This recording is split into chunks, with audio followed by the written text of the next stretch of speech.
जेठानी बनी सौतन। शेफाली नंदा देवी की इकलौती बेटी थी, जिसकी शादी नंदा ने गाजे बाजे के साथ गायत्री के देवर रवि के साथ की थी। बहुत जल्द गायत्री ने शेफाली के साथ स्नेह का गठजोड़ बना लिया था।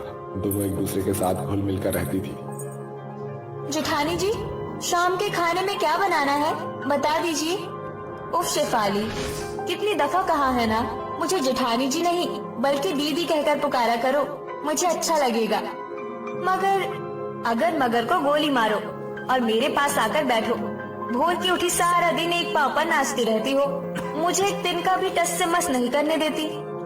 जेठानी जी, एक अरसे से आप ही तो सब जिम्मेदारी निभा रही थी, अब घर बार की जिम्मेदारी अपनी देवरानी के सिर नाम कर दीजिए और आप बस हुक्म फरमाइए।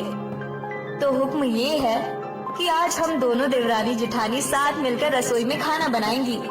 फिर दोनों देवरानी जेठानी खाना बनाकर टेबल पर परोसती है। तभी उनके पति दरवाजे से दस्तक देते हैं, जहाँ सभी साथ मिलकर खाना खाते हैं। वाह गायत्री भाभी, आपके हाथों बने कढ़ी के स्वाद का तो जवाब ही नहीं है। मिर्च मसाले के मामले में तो एकदम नपा तुला हाथ पाया है आपने।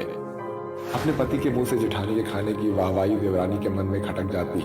रवि, देखो ना, मैंने भी तुम्हारे लिए भरवा भिंडी बनाई है, खाकर बताओ कैसी बनी है। सॉरी शेफाली, मगर मैं भाभी के कढ़ी का स्वाद के साथ कोई कॉम्प्रोमाइज नहीं कर सकता। ये भरवा भिंडी मैं फिर कभी और खाऊंगा। शेफाली को पति का इनकार अच्छा नहीं लगता। फिर उस रात माँ का फोन आता है। कैसी है मेरी लाडो रानी? मैं अच्छी हूँ माँ। तेरी फीकी आवाज से लग तो नहीं रहा जेठानी से कोई खटपट हुई क्या? अरे नहीं माँ, मेरी जेठानी तो बहुत अच्छी है, वो तो मुझ पर जान छिड़कती है।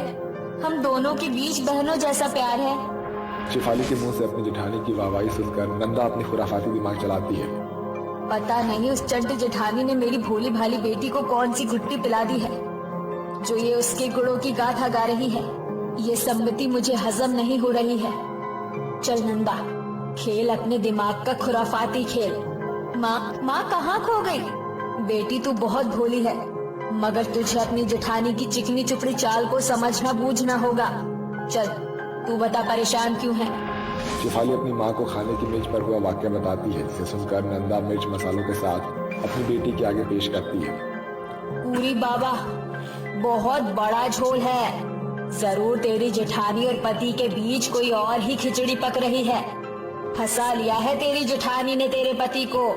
माँ, ये कैसी बहकी बहकी बातें कर रही हो आप? ऐसा कुछ नहीं है, बाय।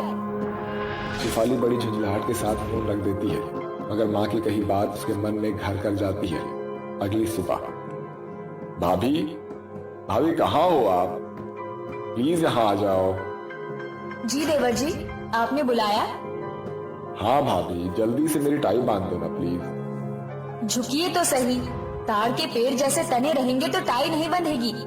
अरे भाभी, वो तो भैया ने बीच में आकर मेरा पत्ता काट दिया, वरना मैं तो जीवन भर के लिए झुकने को तैयार था। हट बदमाश, बातें बनाना तो कोई आपसे सीखे देवर जी। अपनी जेठानी को पति के इतने करीब पाकर शेफाली मन ही मन कुड़ते हुए कहती है, शायद माँ सच कह रही थी। जेठानी जी को रत्ती भर भी शर्म नहीं आ रही। अपने देवर के इतना करीब जाते टाई बांधना तो बस एक बहाना है। शेफाली गुस्से में पांव पटकती हुई अपने कमरे में आ जाती है और अपनी माँ को फोन घुमाती है। अरे बड़ी लंबी उम्र है तेरी मेरी लाडो रानी, तुझे ही याद कर रही थी मैं। अरे झूमर का अचार डालूं? मेरी जेठानी मेरी आंखों के सामने मेरे पति से एकदम गुड़ के जैसे चिपकी खड़ी थी। पिटे मुँह तेरे। अरे तू खड़ी खड़ी क्या अपनी सौतन और पति को देखकर आंखें सेक रही थी? कुछ भी मत बोलो माँ। एक तो ये सौतन की डाम मेरे कलेजे पर सांप की तरह लौट रही है, उस पर तुम्हारे ताने नहीं झेल सकती। अब तो बस एक ही रास्ता बचा है बेटी, अपनी बेशर्म जेठानी पर ताने कस, वरना वो लटके झटके दिखाकर तेरे पति के साथ रासलीला रचती रहेगी और तू हाथ मलती रह जाएगी।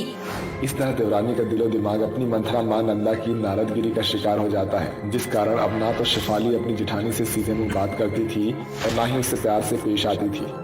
लगता है आज मेरी प्यारी देवरानी रवि देवर जी के लिए स्पेशल रसोई बना रही है। देखिए ना जेठानी जी, मैं चाहे लाख पैतरे से खाना क्यों ना पका लूं, मगर मेरे प्यारे पतिदेव के मुंह से आपके हाथों का बना खाने का स्वाद छूटता ही नहीं। दिन हो या रात, उनके सर पर बस भाभी भाभी का भूत सवार रहता है। कहीं आप दोनों के बीच कोई चक्कर तो नहीं चल रहा? अपनी देवरानी के मन में उभरे सौतेलेपन के शक को भांपकर गायत्री के कदम लड़खड़ा जाते हैं और वो डबडबाई आंखों से कहती है, शेफाली, ये तुम मेरे और देवर जी पर इतना घटिया दोष मत लगाओ। और कुछ न सही तो हमारे बीच के उम्र के फासले के तय को देखकर फैसला करो। जेठानी जी, आपके देवर आपसे 10 साल छोटे हैं और आजकल तो फिल्मी सितारों के लिए उम्र का फासला मिटाना फैशन बन गया है। तो आपके लिए अपने से 10 साल छोटे देवर के साथ चक्कर चलाने में कैसा सोच? क्यों? गायत्री शेफाली को समझाने की बहुत कोशिश करती है, मगर शक की तराई में डूबी शेफाली उसकी एक नहीं सुनती। दिन गुजर जाते हैं और एक दिन रवि अपनी भाभी के लिए भेंट लाता है। भाभी, ये देखो आपका देवर आपके लिए कितनी सुंदर साड़ी लेकर आया है। मगर देवर जी, ये मैं... अरे रख लीजिए जेठानी जी, वरना आपके देवर का दिल टूट जाएगा। क्या हुआ शेफाली, तुम्हारा लहजा इतना उखड़ा हुआ क्यों है? जेठ जी, कैसे पति है आप? आपके पीठ पीछे आपकी पत्नी आपके ही भाई के साथ नाजायज रिश्ते बनाए बैठी है और आपको भनक भी नहीं। शेफाली, होश में तो हो। तुम मेरे और भाभी के बारे में ऐसा सोच भी कैसे सकती हो? अच्छा जी, तुम दोनों खुलेआम देवर भाभी के दायरे मिटाकर बेशर्मी की सारी हदें पार कर सकते हो, और मैंने आज जब तुम्हारा कच्चा चिट्ठा खोल दिया तो कांटा चुभ गया। हाँ, बस करो शेफाली, तुम जैसा सोच रही हो वैसा कुछ भी नहीं है। तो आप ही बता दीजिए जेठानी जी, फिर कैसा है? कौन सा देवर अपनी भाभी के लिए गिफ्ट्स लेकर आता है और बीवी के सामने भाभी के हाथों के खाने की तरफदारी करता है? जितने सपने मैंने अपनी आंखों में संजोए थे वो मेरे पति के हाथों पूरे होते तो है, मगर आपको अपने ही देवर पर डोरे डालते शर्म नहीं आई? आएगी भी कैसे? शर्म तो बेच खाई है आपने। सौतन बन गई है मेरी। आपके कारण रवि मुझसे कटे कटे रहते हैं। अपनी देवरानी के मन में गड़े गलतफहमी के कांटे को हटाने के लिए गायत्री रसोई में रखा मिट्टी तेल के ऊपर वही लेती है। गायत्री, क्या गजब कर रही हो तुम? रुक जाओ। नहीं आनंद, इस कलंक के साथ मैं नहीं जी सकती। अरे बंद करो ये सती सावित्री का ढोंग और मर जाओ। ये सुनकर रवि गुस्से में बौखला कर शेफाली को एक जोरदार चांटा मारकर कहता है, बस बहुत हो गया तुम्हारा। आज तुमने सारी हदें पार कर दी। मैं बहुत छोटा था जब माँ का आंचल मुझसे छूट गया था, तब भाभी ने मुझे संभाला, मुझे पाल पोस कर बड़ा किया। इस देवर के लिए माँ के समान है। मुझे संभालने के लिए उन्होंने अपने सारे शौक का गला घोंट दिया, इसलिए मैं एक बेटे का फर्ज अदा कर रहा था।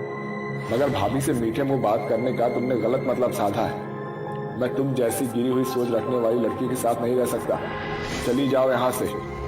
अपने पति और जेठानी के बीच के स्नेह का सार्थक अर्थ जान शेफाली का सर शर्म से झुक जाता है और वो डबडबाई आंखों से कहती है, ये मेरे हाथों कैसी भूल हो गई जेठानी जी, मुझे माफ कर दीजिए।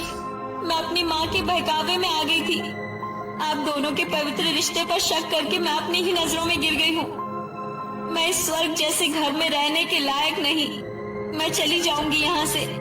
नहीं शेफाली, दोष तुम्हारा नहीं, तुम्हारी माँ का है, जिसके सिखावे में आकर तुम्हारा अपनापन ओछेपन में बदल गया। मगर अब तुम सच में रूबरू हो गई हो, इसीलिए तुम्हें कहीं जाने की जरूरत नहीं। और दूसरी बात, रवि सिर्फ तुम्हारे हैं। जेठानी की इस बात से शेफाली के मन की खटास खत्म हो जाती है और फिर वो कभी अपनी माँ से कोई सलाह मशवरा नहीं लेती। साथ ही देवरानी के दिलो दिमाग में सवार जेठानी के सौतन का शक सदा के लिए समाप्त हो जाता है और दोनों देवरानी जेठानी बिना किसी खटपट के आपस में घुल मिलकर रहने लगती।